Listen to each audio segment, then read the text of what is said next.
ಏ ಅಣ್ಣ ಇಲ್ಬಾ. ಹೇಳ್ತಮ್ಮ, ಏನಾಯ್ತು? ನನ್ಗೆ ಈ ಡಬ್ಬಾ ಫೋನ್ ಯೂಸ್ ಮಾಡಕ್ ಆಗಲ್ಲ. ನನ್ಗೆ ಐಫೋನ್ ಇಸ್ಕೊಡು. ನಮ್ ಫ್ರೆಂಡ್ಸ್ ಎಲ್ಲರ ಕಡೆನೂ ಐಫೋನ್ಗಳಿದಾವೆ, ನನ್ ಕಡೆ ಒಂದೇ ಈ ಡಬ್ಬಾ ಫೋನ್ ಇದೆ. ಲೋ ತಮ್ಮ, ಸ್ವಲ್ಪ ದಿವಸ ವೇಟ್ ಮಾಡು. ನೀನ್ ಕೇಳಿದ ಐಫೋನ್ ಇಸ್ಕೊಡ್ತೀನ. ನನ್ಗೆ ಅವೆಲ್ಲ ಗೊತ್ತಿಲ್ಲ. ನನ್ ಸಾಯಂಕಾಲ ಅಷ್ಟಿಗೆ ಫೋನ್ ಬೇಕು. ಮನೆಗ್ ಬರೋವಾಗ ನೀನ್ ಐಫೋನ್ ತಗೊಂಡೇ ಬರ್ಬೇಕು ಇವತ್ತು.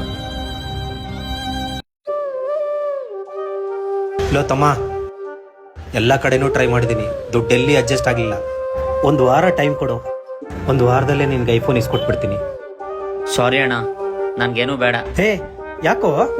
ಅಣ್ಣ, ನೀನ್ ನನ್ನ ತುಂಬಾ ಕಷ್ಟಪಟ್ಟು ಓದಿಸಿದ್ಯಾ. ನನ್ ಸಂತೋಷಕ್ಕೋಸ್ಕರ ನಿನ್ ಕನಸುಗಳನ್ನೆಲ್ಲ ತ್ಯಾಗ ಮಾಡಿದ್ಯಾ. ಇದಕ್ಕಿಂತ ಇನ್ನೇನ್ ಬೇಕಣ್ಣ? ಅಣ್ಣ, ನನ್ನ ಹತ್ರ ಸ್ವಲ್ಪ ಕಾಸಿದೆ. ಈ ಕಾಸು ತಗೊಂಡು ನೀನೊಂದು ಹೊಸ ಫೋನ್ ತಗೋಣ. ಅಯ್ಯೋ, ಈ ಫೋನೇ ಕೆಲಸ ಮಾಡ್ತಾ ಇಲ್ಲ. ನಮ್ಮ ತಮ್ಮಂಗೆ ಬೇರೆ ಐಫೋನ್ ಇಸ್ಕೊಡ್ಬೇಕು.